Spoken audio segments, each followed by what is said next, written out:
YCP ప్రభుత్వం నిర్వాకంతో పోలవరంలో డయాఫ్రామ్ వాల్ దెబ్బతిందన్నారు AP CM Chandrababu. Polavaram project సందర్శించిన ఆయన 5 ఏళ్ల తమ కష్టాన్ని గత ప్రభుత్వం బూడిదపాలు చేసిందని మండిపడ్డారు. ఎన్నో ఆటంకాల తర్వాత పోలవరానికి అప్రూవల్ వచ్చిందని, తమ ప్రభుత్వం ప్రాజెక్టును పూర్తి చేసేందుకు కష్టపడితే వైసీపీ రివర్స్ టెండరింగ్ ఏజెన్సీల మార్పుతో ప్రాజెక్టును నాశనం చేసిందని ఆరోపించారు చంద్రబాబు.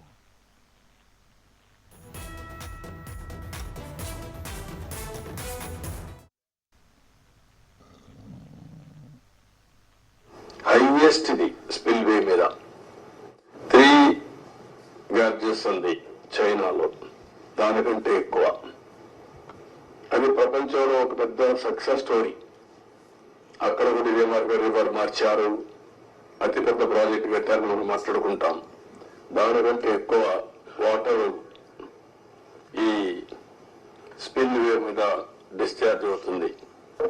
గేట్స్ కూడా చూస్తే 48 number, 16 into 21 meters size, 320 metric tons weight కూడా.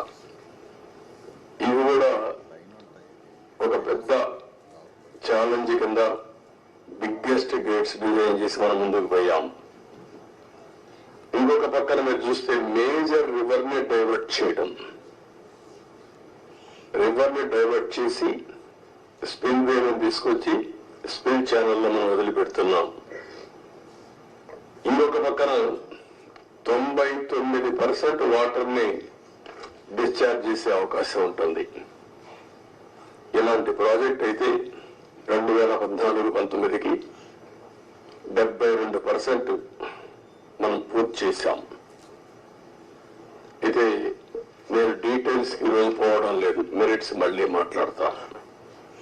కానీ బాధ అంతా ఏంటంటే ఆ డేట్స్ కూడా మీకు మళ్ళీ ఇస్తాను నేను, మీరు కూడా స్టడీ చేయాలి.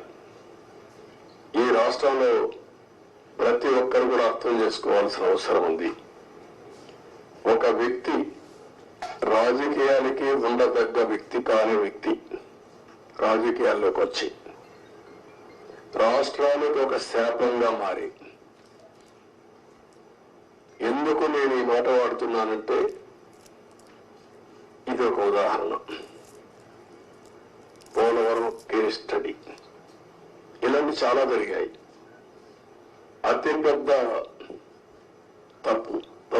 తప్పు కాదు, తప్పు కంటే కూడా ఒక శాపంగా మార్చేశారు రాష్ట్రానికి.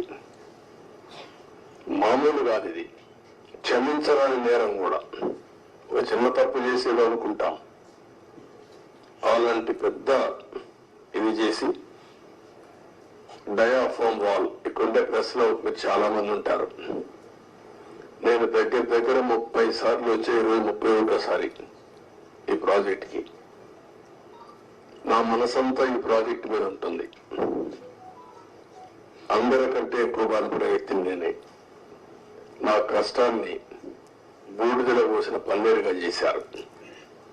ఎందుకు ఈ మాట వాడుతున్నారంటే, పండగ రోజు కూడా నాగపూర్కి వెళ్ళి,